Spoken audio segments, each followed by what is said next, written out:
बाबा नंद सिंह जी महाराज।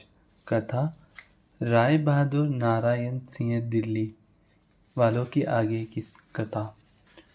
जो कुछ करे सोई प्रभ मने, ओई राम नाम रंग राते। ये है महापुरुष की निशानी कि जो वाहिगुरु करे उसको भला करके ही मानना। वह कभी नहीं कहते कि परमात्मा बुरा करता है। जैसे कोई अज्ञानी पुरुष चलता जा रहा था और रास्ते में तरबूज लगे हुए थे। उसकी नज़र पड़ी कितने बड़े बड़े हैं। आगे गया और थक गया और एक वृक्ष के नीचे लेट गया। वह वृक्ष मून का था। जब जामुनों पर नज़र पड़ी तो मन में सोचता है कि परमात्मा भी न बस ऐसे ही है। यह छोटी छोटी बेल और उनको इतने बड़े बड़े तरबूज लगा दिए और यह इतना बड़ा वृक्ष और छोटी छोटी जामुनें लगा दी है। परमात्मा के लिए पर तर्क कर रहा था कि इतने में हवा चली और एक जामुन टूटा और उसके नाक पर आकर गिरा। तो एकदम होश आ गई कि परमात्मा जो भी करता है अच्छा ही करता है। अगर वह इस वृक्ष पर इतने बड़े बड़े तरबूज लगा देता और मेरे नाक पर आकर लगता तो बस आज मेरा कुछ भी बचना नहीं था। सो अज्ञानी पुरुष मानता है जब उसके साथ बीतती है, पर महापुरुष हर रंग में राजी होते हैं। इसलिए यह महापुरुष की निशानी है। जो कुछ करे सोई प्रभ मन, ओई राम नाम रंग राते। वे हर समय परमात्मा के रंग में रंगे रहते हैं और ऐसे महापुरुष की शोभा रहते समय तक रहती है। तिनकी शोभा सबनी थाई, जिन प्रभ के चरण पराते। और फिर उनके लिए वचन है। मेरे राम हर संत, जेवड़ न कोई। वे संसार में सबसे बड़े हैं। किसी ने कहा धरती है बड़ी सारी खलकत जिसने चाई हुई है। चार आदमी मिलकर बैठे थे, आपस में बातें कर रहे थे। एक ने कहा कि धरती सबसे बड़ी है क्योंकि इसने सारी दुनिया अपने ऊपर उठाई हुई है। दूसरे ने कहा नहीं ओई, धरती नहीं बड़ी है, शेषनाग बड़ा है जिसने सारी धरती सिर पर उठाई हुई है। कहा नहीं, शेषनाग नहीं बड़ा है, शिव जी बड़े, जिन्होंने शेषनाग माला गल विच पाई हुई है।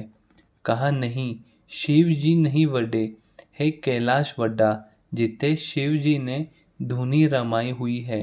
कहा नहीं, कैलाश नहीं वड्डा है, रावण वड्डा, जिते राक्षस ने ताकत अजमाई हुई है, क्योंकि कैलाश को रावण ने उठा लिया था। कहा रावण नहीं वड्डा है, बाली वड्डा, जिन रावण दी कोई दरबाई होई है। कहा बाली नहीं वड्डा है, राम वड्डे, जिन्होंने बाली दी अलख मुखाई हुई है। कहा राम नहीं वड्डे, अगर राम नहीं वड्डा तो राम से भी कोई वड्डा है। कहा हाँ है। कौन? कहा संत। राम नहीं वड्डे हैं संत वड्डे, जिन्हें राम तो कार कराई हुई है। यह दशहरा यह दशहरा आप मनाते हो क्यों? क्योंकि रावण मरा। एक जुल्म का अंत हुआ था, पर यह होनी कैसी बीती, यह कथा ऐसी है।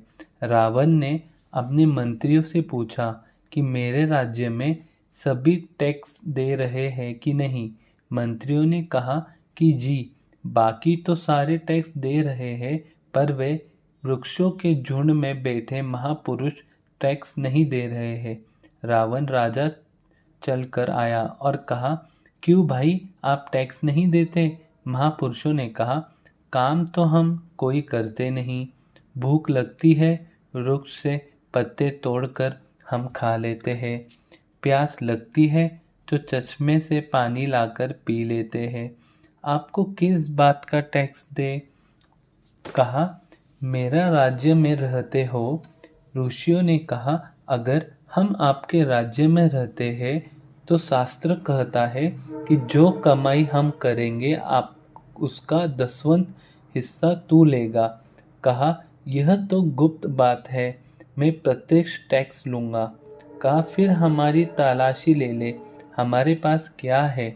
कहा, मैं आपके कपड़े की तलाशी नहीं लूँगा, मैं आपके शरीर की तलाशी लूँगा।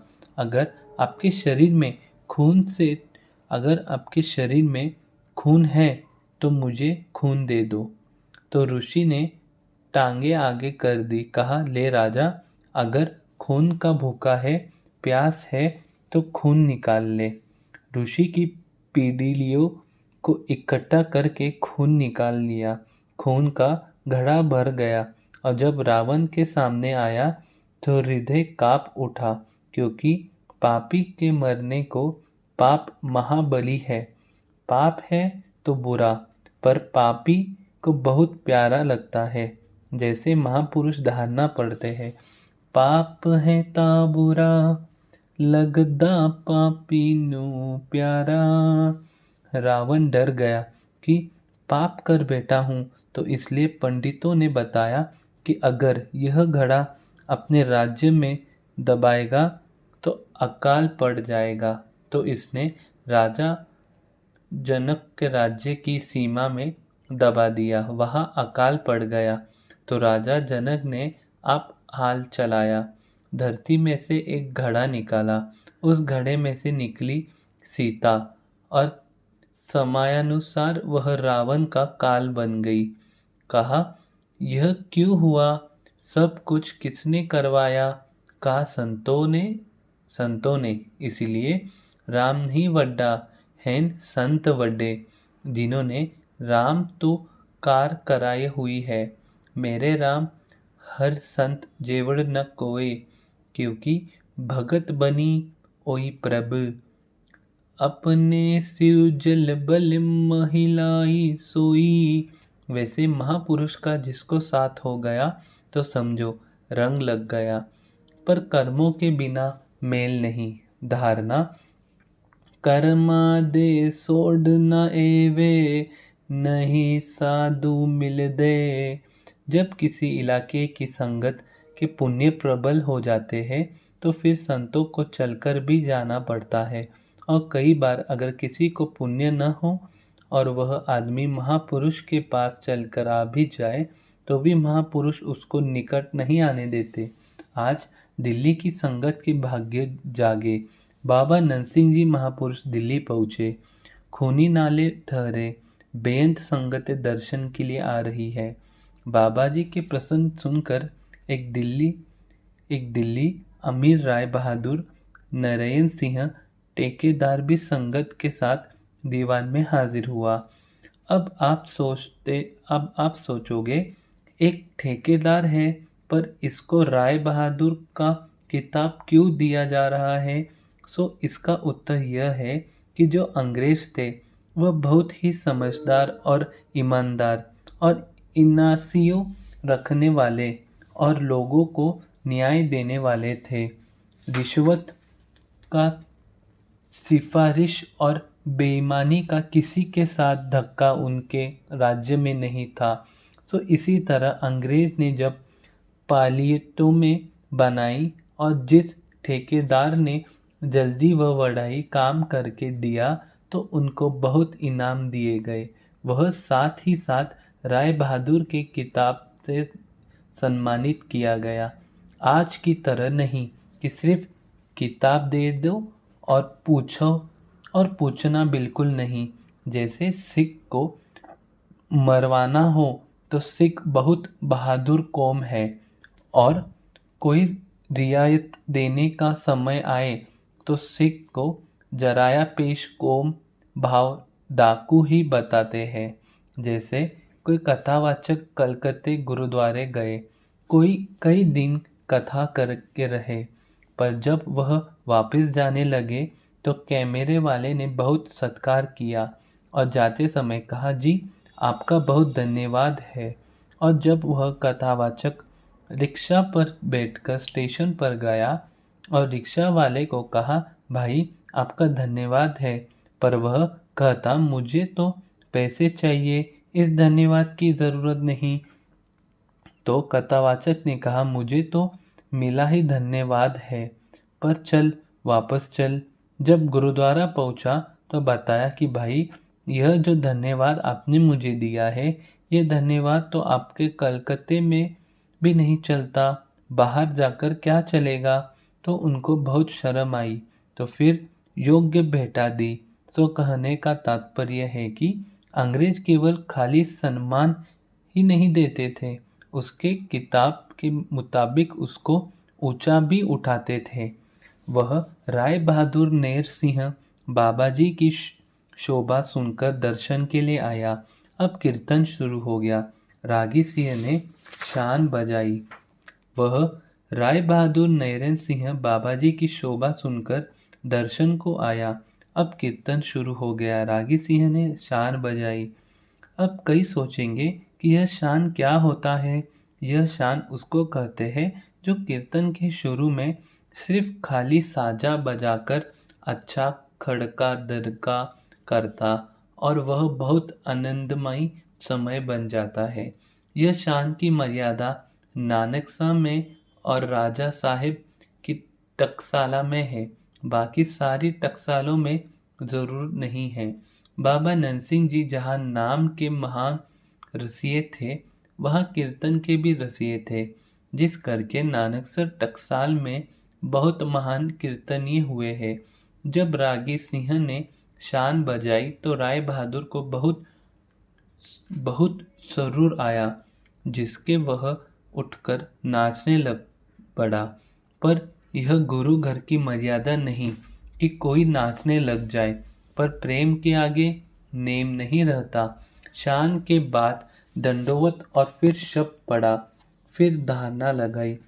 प्रेम दीवानी न मन मरिया, आनिय वाले तिर लग गए। अब बाबा जी दीवान में आकर सज गए। बाबा जी ने राय बहादुर नैरेन सिंह की तरफ देखा और राय बहादुर नैरेन सिंह ने बाबा जी की तरफ देखा। बाबा जी ने नैनों का ऐसा तीर मारा तो राय बहादुर के दिल में छेद पड़ गया। पता नहीं उसको क्या नजर आया। यह तो या देखने वाला जाने या दिखाने वाला जाने, कौन सा कोई पुण्य था जिस करके उसको यह दिखाया। जिसनो तू जानी सोई जन जाने। उसको क्या बताया, क्या दिखाया। बस उस दिन से राय बहादुर नैरेन सिंह बाबा नरसिंह जी का ही हो गया।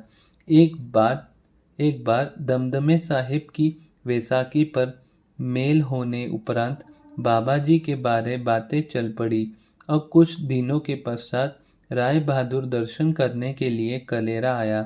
उस समय डेरा पुराना और कच्चा था, जिसको देखकर राय बुरान ने बाबा जी से विनती की, गरीब निवाज, अगर आज्ञा बख्शो तो यह सारा डेरा पक्का बना दूं। 2-4 लाख रुपए का खर्चा मेरे लिए कुछ भी नहीं। यह समझ लो कि एक लादे हुए ऊँटे से छाननी का भरा उतारा देना तो कितना सा फर्क पड़ जाता है। पर यह बात बाबा जी ने हंसकर टाल दी और अन्य वचन करके लग पड़े। फिर राय बहादुर ने अपनी वह राम कहानी बतानी शुरू कर दी कि किस प्रकार उसके पास इतनी माया इकट्ठा हो गई थी। 5-4 मिनट तो यह राम कथाएं जबरदस्ती बताई, पर फिर बिना और वचन करने से बाबा जी ने रागियों को कीर्तन करने का इशारा कर दिया, जिसके कारण राय बहादुर को बात बीच में ही छोड़नी पड़ी। यह है पूर्ण महापुरुष की निशानी, जो ये दुनियावी या माया की कहानियां सुनना ही नहीं चाहते। पर अगर कोई मायाधारी होता तो वह जरूर दिलचस्पी लेता और माया बनाने का साधन जरूर पूछता। पर धन धन बाबा नंद सिंह जी, जो तो ऐसे था कोई ऐसो रे भगत जू माया ते रहत, एक अमृत नाम मेरे हृदय सींच। मनुष्य को सबसे बड़ी चिंता है माया की, और यह माया को चिंता वह महापुरुष ही दूर कर सकते हैं जो स्वयं माया से रहित है। पर ऐसे कम ही होते हैं। बातें करने को तो बहुत कर लेते हैं, पर साहिब कहते हैं, कहन कहावन को कई केते, ऐसो जन बिरलो है। सेवक जो तत जोग को बैठे। बाद में राय बहादुर ने सरदार संपूर्ण सिंह व अन्य को ऐसे बताया कि पहले जो भी महात्मा मेरे पास आता रहता था, जिसको मैं मिलता रहता, पैसे का ही मूर्त होता था। जब भी मैं किसी महात्मा को अपने जीवन का हाल सुनाया करता, तो वह बहुत दिलचस्पी लेते थे। किसी महात्मा को परखने का मेरा यह एक ढंग था कि कितनी रुचि उसकी माया में है। इनके अलावा जितने भी महात्मा मिले, सब ने बड़े शौक से मेरी कहानी सुनी, पर यह एक ही महात्मा मेरे धन्य है आए जिन्होंने माया की कहानी को बिल्कुल ही सुनना नहीं चाहा। राय बहादुर पहले बड़े कट्टर सिख थे, पर उनका राधा स्वामी मत की तरफ झुकाव होने लगा, और फिर बाबा जी के दर्शन करके अपने धर्म से जुड़ गए। एक बार फिर जब बाबा जी कलेरा के टिब्बे पर भाव पहाड़ पर जा रहे थे, तो राय बहादुर नरेंद्र सिंह ने विनती की, जी आप पहाड़ पर चले गए हो, दास को कोई सेवा दे दो कि आपके आने तक सारा डेरा संगमर का बन जाए। कहने लगे, कितना खर्चा होगा? कहा, जी खर्चा क्यों होगा, यही केवल 4-5 लाख लग जाएंगे अगर सारा ही संगमर का बन जाए। कहने लगे, नहीं नरेंद्र सिंह, हमें तो जरूरत ही नहीं, क्योंकि अभी यह शरीर ही कच्चा है। कच्ची कंड कच्चा विच राज। शरीर ही कच्चा हो तो दीवारें पक्की किस लिए बनानी है? विनती की, जी आपको तो जरूरत नहीं, पर हमारा भला कैसे होगा? कहने लगे नरेंद्र सिंह, अगर आपका भला 5-7 लाख से होगा तो फिर कैसे भला? तेरा भला हो जाएगा। तेरा बाकी समय है थोड़ा, और जब तू संसार से चला जाए तो 10 दिनों के अंदर अंदर तेरा शरीर की कोई अस्थि मेरे पास पहुंच जाए, बस तेरा भला हो जाएगा। पूछा, बाबा जी अस्थि को क्या करते थे? सिख ने कहा, बाबा जी अस्थि को गुरु ग्रंथ साहब जी के आगे रख कर कहते थे, गरीब निवाज तेरा सिख आया है, इसको चरण में लगा लो। धन बाबा नंद सिंह जी महाराज। यह है पूर्ण महापुरुष की निशानी। सजन सही नली में चल दिया नाल चलीन। संसार में मित्र बहुत बन जाते हैं, पर जब कठिन समय आता है और उस समय साथ छोड़ जाते हैं, और कठिन समय इंसान पर उस समय आता है जब कोई आकर लेखा मांगता है। जब आदमी यमराज के सामने पेश होता है, बाबा जी वचन करते थे कि जब आदमी मर जाता है तो 10वें दिन उसका हिसाब किताब करते हैं, और असली सजा वे है जो उस दिन खड़े होकर गुरु ग्रंथ साहब जी के आगे अरदास करे कि अब की बार बख्श बड़ी को, अब की बार बख्शिश बड़े को, इस जीव को बख्श लो। और जब इस तरह की अरदास बाबा नंद सिंह जी कर देते तो कैसे नहीं दरगाह तक पहुंच जाएगी, कैसे नहीं उस जीव का भला हो जाएगा। ये है सच्चे सज्जन। सज्जन से नल में चल दिया नल चलन, जिते लेखा मंगिए तिथे खड़े दिसन। दुनियावी मित्र तो जीते जी मुंह फेर लेते हैं, पर जो महापुरुष सज्जन है, पर इन सज्जनों की खातिर चाहे आपको सारा संसार दूधना पड़े, फिर दूध ले। जिन दिसन दिया दुर्मत वंजे, मित्र असाड डिसेई। हो दुडी रग, हो दुडी जग सबाइया, जन नानक विरले कोई। इस तरह के कम ही महापुरुष है।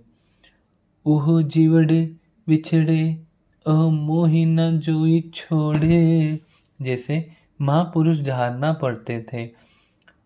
ऊता मोइया दावी, साथ निभाओ देने। जो रब दे नजदीक वस दे। और जब हुआ बीमार तो सारे परिवार को बुलाया और पूछा, क्यों भाई, मैंने सब कुछ आपको दिया है, एक मेरी भी मानोगे? कहा, क्यों नहीं मानेंगे? कहा, जब मैं संसार से चला जाऊं तो मेरा शरीर की अस्थियां बाबा नरसिंह जी के चरणों में पहुंचा देनी, बस मेरी यही मांग है। सो गुरुमुखो, बाबा जी की यह कथा पढ़कर महापुरुष की निशानी कैसे सेवकों का भला करते थे, बिना किसी लालच के। जो भला करने के समर्थ होते थे वे लालच से रहित होते हैं। भला कर ही वे सकते हैं जो लालच नहीं करते। पर इस तरह के महापुरुष बहुत ही कम होते हैं। धारना पड़ते हैं महापुरुष। विरले विरले ने तेरे नाम दा व्यापारी। धन बाबा नंद सिंह जी महाराज, धन बाबा नंद सिंह जी महाराज।